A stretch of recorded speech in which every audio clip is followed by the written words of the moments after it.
everyone, it's Alice, and today it's time to review all of the books that I read in July. This past month was a little bit up and down reading-wise. I read some really great books, but I also read some books that I didn't like as much.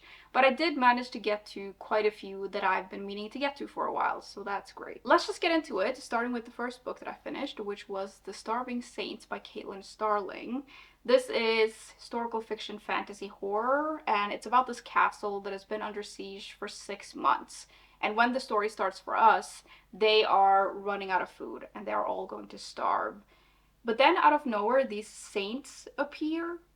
No one knows how they got in or what they really are, but suddenly the sick are healed, their stores are replenished, and everything seems great. And all the saints want in return is to be worshipped. But of course there is something darker going on, it's not that simple, and only a few people in the castle can really see this for what it is and see that there is something wrong, and among them is a sorceress, which is one of the characters that we follow in here. I knew when I picked this book up that it was going to be on the weirder side of things, and those kinds of books can go sort of both ways for me, and that's what I felt this did. There were some parts of this that I thought were really great, and then some parts that didn't work as well for me. What worked for me in this was the atmosphere. I thought it was excellently done, and this is what made me feel like transported into the story. It was both magical but also disturbing, and it has like a claustrophobic feel to it, and it almost feels like you're in a sort of fever dream. I also like how we follow mainly 3 different characters, and I liked getting their different perspectives on the story and what was going on. They all have like different roles within this like society, I guess, in the castle, and I think getting their different perspectives added a lot to the story, and I think that the story needed it because they all add something different. I don't know if they're really characters that are gonna stick with me, but we needed all of them for the story to work. This does definitely lean into the weird side of horror. It's strange and a little dreamlike, and I don't think it would work for everyone. And I think for me it worked up to a certain point, but then towards the end the book lost me a little bit. I think towards the end it loses focus in a way, and I'm wondering if maybe that's on purpose, but that didn't work like super well for me. The pacing also felt a little bit off to me, and it's one of those books where even though I was intrigued by the story, I wasn't like super excited to pick it back up and keep going, which I am a little bit surprised by because I actually really like the writing in here. I think these elements together just didn't quite work for me and didn't quite hit the spot, so I guess it's like a 3 out of 5 star read. Again though, the atmosphere really is excellent, and this has made me excited to read more from this author because I do like the writing. I loved the atmosphere, and I do like that it is weird. It's just not like quite the right weird for me. But I think like this author has written a lot of books that I am interested in, and having read this makes me more excited to read those because I think with a different story it would like work really well for me. The second book I read was The Witch, and this is literary fiction with a little bit of fantasy to it. It's set in a small French town where we meet this mediocre witch who is trapped in an unhappy marriage, and she passes down her gift to her 2 twin daughters, who very soon after they learn how to use it surpass their mother in power. I gotta be honest, I'm not totally sure how to review this book, in part because I don't think I have that much to say about it. It's a book that I bought just because of the title, because I really like witchy books, and I kind of went into this with no expectations, and in the end it just felt kind of meh. The book is very slice of life. It's very much like everyday life with this added element of this main character having this witchy power, and I do actually quite like that. I also like that the way the power, like the way it works, is that they cry tears of blood, which explains the cover. And if nothing else, I do think that this cover is very good. The writing is on the lyrical side, and it's kind of winding, and this gives the story a sort of dreamlike quality. And there were parts of the writing that I thought were beautiful.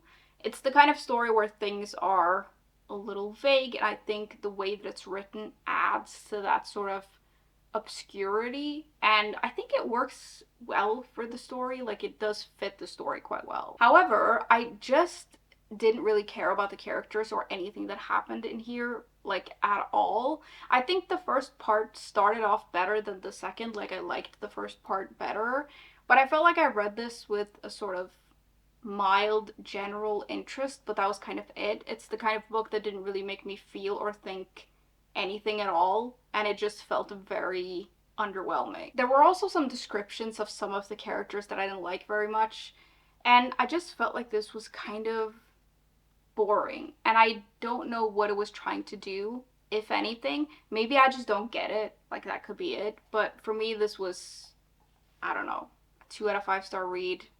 I don't know what to think of this because I don't really think anything of it at all. It was just there. Then I still wanted a little bit more horror, so I picked up How to Sell a Haunted House by Grady Hendrix. This follows this woman whose parents die, and she has to return to her hometown to clean out the house and deal with the funeral and all of that. And she's really dreading it because she then has to deal with her brother, who she basically has no relationship with. Then she gets there, and things with her brother are very complicated, but then things get even more complicated because there's like something weird with this house, and her mother used to collect these puppets, and there's something weird with them, and it just seems like the house and some of the things in the house have other plans. So I've previously read, I think, 2 books by this author, and I've really liked both of them. My favorite is Witchcraft for Wayward Girls, which I read last summer, and I still think about that book a lot. And so I was excited to read this, and I think I sort of just assumed that I was going to like this, but unfortunately, out of the ones that I've read by this author, this is like by far my least favorite. It wasn't really my jam, but I do think that I should have realized that it wasn't going to be my jam, because if I had read this description of this book and it wasn't by this author, I would have thought, like, that is not for me because that isn't the kind of horror that I like to read. And I just didn't really think, I guess. I just assumed that I would like this because I'd read other books by this author that I liked, but I was incorrect in this assumption. There are some things about the story that did work for me though. I think that the exploration of grief in here is very interesting, and I liked that part of the story. And I think that there are interesting relationships in this book, especially between the main character and her brother. The way that that progressed throughout the story I really liked because we're sort of peeling back the layers of their dynamic, and I thought that that was actually very interesting. The actual horror though, with the haunted house and the puppets and all of that, I just found that I wasn't very interested in it. There is like a story with that where towards the end we get to know what's actually going on, but I just didn't really care about it. And it felt kind of ridiculous to me, but not in like a fun way or in a way that worked. The further I got into this, the more I was like, oh my god, enough with this. Like, just enough. I was just over it. And I just didn't care about that part of the story, and it honestly felt a little bit silly to me. Like, it just didn't really work. I do think though, for me, and this is like a me thing, the thing that I need in a horror book, or really any kind of book, is atmosphere. Like, I'm a reader who cares a lot about atmosphere. That's how I get immersed in books. And in this author's other books that I've read, I felt like the atmosphere was really there, and that made me feel really invested in the story. But I didn't feel the same way about this. Like, I didn't feel like the atmosphere hit quite right. And I don't really know why. I do think there's a lot of elements in this that just didn't work for me, and I do think that it's very much like my preferences and what I like. But when I read a horror book and the atmosphere is not there the way that I need it to be, it just feels like nothing to me. Like, it just doesn't work. I think a lot of this boils down to personal preference, but to me this was just okay.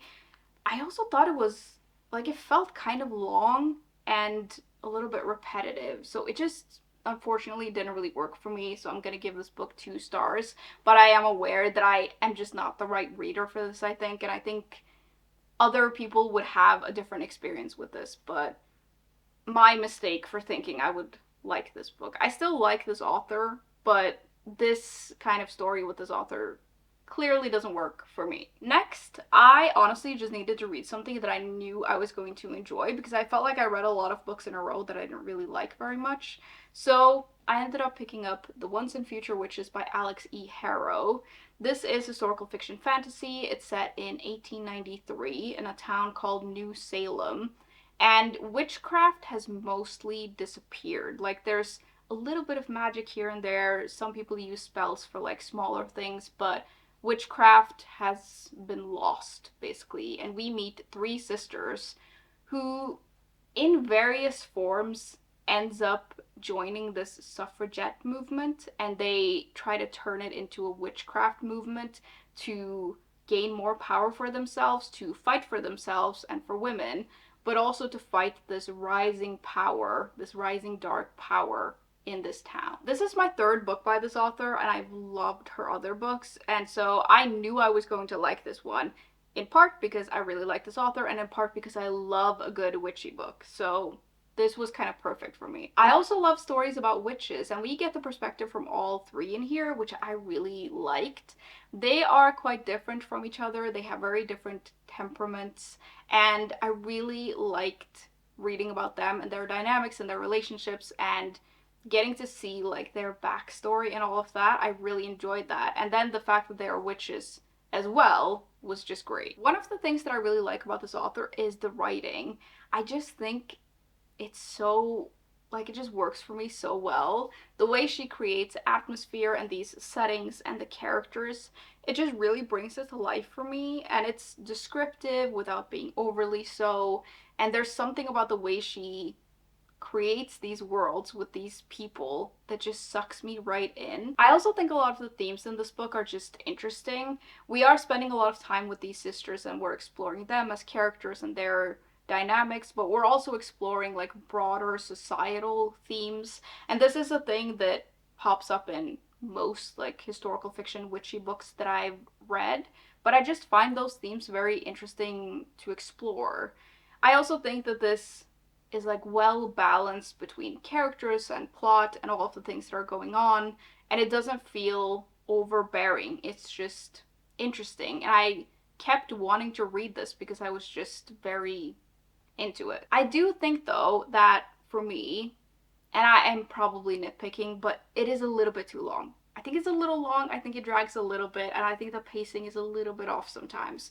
But this is like very small details, and it didn't really bother me very much when I was reading this. It really was a very good read, and I just think this author is an excellent author, and I really like her books and her characters. So this is a very solid 4 out of 5 star read for me. If you like witchy books, you have to read this one. The only problem now though is that I am running out of books by this author to read. I think I've only have one left, her debut, I haven't read. But now I've read 3 out of 4, so I really need her to write more books because I need more to read from her. Second to last, I read Tomb of the Sun King by Jacquelyn Benson. This is historical fiction adventure with some fantasy to it, and it's the sequel to Empire of Shadows. In the first book, we meet the main character, and she works in an archive, but she really wants to be an archaeologist. Like, that's her field of interest, but it's not really possible for her in this time to do that. But then she comes across this map to a lost ancient city, and she decides to go after it. But there's also these villains who want to find this place, so it becomes a race to get there first, and she's joined by this dashing surveyor. And this book is set immediately, almost immediately, after the events of the first book, where these two people end up traveling to Egypt to find another relic before the same villains find this one as well. Now, I loved Empire of Shadows, so I was super excited to read this book, and I was expecting this to be very much the same vibe and tone as the first book, which is like kind of over the top, a little bit ridiculous, but there's a lot of dashing about, and I just expected it to be sort of like the same, but it's set in Egypt, which I was very excited about because I love that setting, and I feel like this lived up exactly to my expectations. Like, I had such a good time reading this. I absolutely love the adventure aspects of this book. Like, this is exactly the kind of adventure that I want to read, and it's exactly the kind of adventure that I keep looking for in books, and it's so difficult to find. I was also excited to see the main characters again and meet them, and I really enjoy reading about them because I think their dynamic is just a lot of fun. But I didn't really expect this book to introduce new characters. It does say so on the back, but I just wasn't paying attention. So I didn't realize that we were going to follow more characters in here. But I actually really enjoyed that. And I think, in hindsight, I think the story benefited from it. So we also follow the main character's friend and her brother, so they are introduced and they have their own perspectives, and I really enjoyed that. Like the four of these main characters all together, I just loved it. Like it really worked for me. I've mentioned this before as well, but the first book is the closest I've come to finding the same vibe in a book as The Mummy the movie, which is one of my favorite movies. And obviously, with this having a similar tone and vibe, and the fact that it's set in Egypt, this is also very similar to that The Mummy vibe. And I really enjoyed that. This book does follow a very similar, like, route through the plot, I guess, as the first book, but with Egypt and all of that setting, it felt very like The Mummy, and I just love that. Like, it's so enjoyable. I also like how the fantasy elements appear in this, and I like that the sort of, I guess, magical world, if you want to call it that, is expanded a little bit in here, and I liked how the world in these books were expanded in general in here. Like, we get to learn a little bit more about these villains, for example, which I thought was interesting, and that made me more excited to read like the next books. And I just thought the setting and all of it was brought to life really well. And again, I find these books quite atmospheric in the way that I feel very immersed in them. Like it's just fun, but also very, like, I'm just very into it. I did maybe feel like this was a little bit too long, though, I will say. I think the story could have been just a little bit tighter, but overall, I just really enjoyed it. Like, I had a great time with this, and it wasn't like I felt like this dragged. I think in part because I'm just very interested in the story, and I like reading about these characters, and I like how the story progressed. I even, like I've mentioned when I talk about the first book, I am even invested in the romance in this book, and as a person who isn't really into romance, that is really saying something. I will say though, I thought maybe that the thing between the two main characters that we meet in the first book was gonna progress a little bit more in this one, which is, like, that is really saying something, that I'm so invested in it that I, like, wanted more from that, because usually I don't care about romance at all in books, but I don't know, I just really like these characters, so I care about their thing. Anyways, this is a solid 4 out of 5 star read for me. I really enjoyed it. If you've read the first book and liked it, you're gonna like this one as well. And I'm excited to read the third book, which I do have. And I think following these four, I'm pretty sure we're following four characters in the next book as well. I do really like that because it's like a fun gang to follow. So I'm excited about that. And then I do think a fourth book is in the works. I think it might be coming out next year, which is very exciting. Lastly, I picked up the Guernsey Literary and Potato Peel Pie Society. That title is such a mouthful. To be honest, I don't know if I like the title of this. Like, I don't know. But that is what it's called. And it's a historical fiction book. It's an epistolary novel, so it's written in letters. And it's about this writer who, after the Second World War, she starts corresponding with some people on the island of Guernsey, and she learns about what the war was like for them, and the story sort of takes off from there. So this is a book that I've had on my TBR for quite some time, and a lot of you have told me that I'm really gonna like this, so I was excited to read it. I have seen the movie adaptation for this. I saw that when it came out, which I think was like 8 years ago, and I didn't remember very much from the movie. It didn't stick very much, but what I remember from that movie was that it was a love story. So I went into this expecting something a little bit different from what I got. This book is a love story, but it's also not about that at all. Like, there is so much else going on in this book. And that was like a happy surprise for me. Like, I really enjoyed it, despite the title being very long. The story, like, it just wasn't what I expected, and it was like a happy surprise. I'm always impressed when I read epistolary novels and they manage to bring to life characters and plot, and like, I can never really like figure out how they manage to do it, like the authors who write these kinds of books. But when it works really well. And I felt like it worked really well in here. The way we got to know the characters and both the writer and some of the people in her life, but also all of the people on Guernsey that she corresponds with, and the whole history of it, the way that it was brought to life, I really enjoyed, and I just thought it was really well done. This is, I would say, a character driven novel, and as someone who loves character driven novels, of course I really enjoyed that. I just really liked learning about these people and their different dynamics, and the way that the story progressed throughout I really enjoyed, and I felt like it was well balanced between characters and the plot and also all of this historical stuff. I also felt like, although this deals with some pretty dark and harrowing things, it has like a warmth to it that I really enjoyed, and it felt charming. And I think that the letters add a sort of intimacy to how we get to know these characters, which I really enjoyed.